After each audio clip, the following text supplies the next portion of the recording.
Now that we know that the Biden administration was manipulating economic data as far back as April 2024, the question is now what? Because the reason we have to ask the question of now what is because we need to find a way to understand what is the impact of the Trump policies.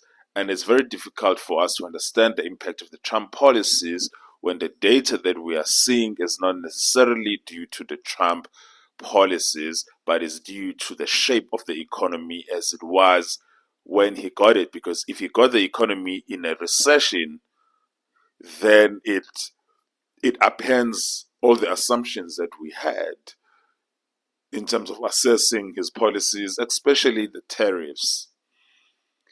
So it's going to be very, very difficult to assess now because we don't even know what to trust now. We don't even know what's going on because as soon as you start manipulating data, as they did, it brings to question everything else going forward because we don't even know what can we trust, which set of data can we trust. When they announce job numbers in October, November, December, when they announce what the economy looks like in terms of GDP per quarter, in terms of second quarter, third quarter, fourth quarter, how are we going to trust any of that? And if we can't trust it, then how are we going to assess the performance of the American economy and also how are we going to assess the performance of the Trump policies? This is the unintended consequences of what happens when you commit fraud or you deceive and you manipulate American people in order to win elections, as the Biden administration did. And how American people are supposed to decide how are they going to vote in the midterm elections when you don't really know what to believe about the data that is in front of you. This is actually very like it's the worst possible thing to ever happen. Biden is retired somewhere with dementia. No one is going to prosecute him for anything, obviously, executive privilege and all that stuff. But this impacts the people who are in power, especially Republicans.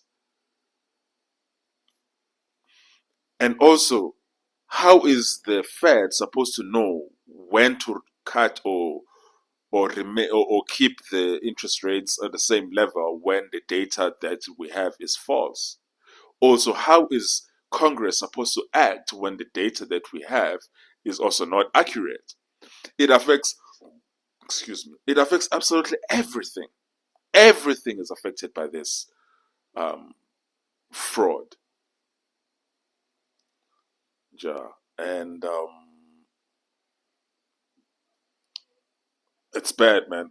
It's bad. I don't even know. Like, normally I would have some ideas in terms of, okay, based on these parameters, based on these variables, based on these economic metrics, we need to do A, B, C, D, E.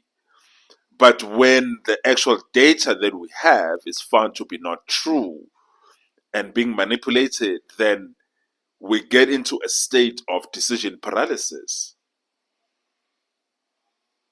It's really the stage that we are forced to get into. Let me know what you think about all of this. Cheers.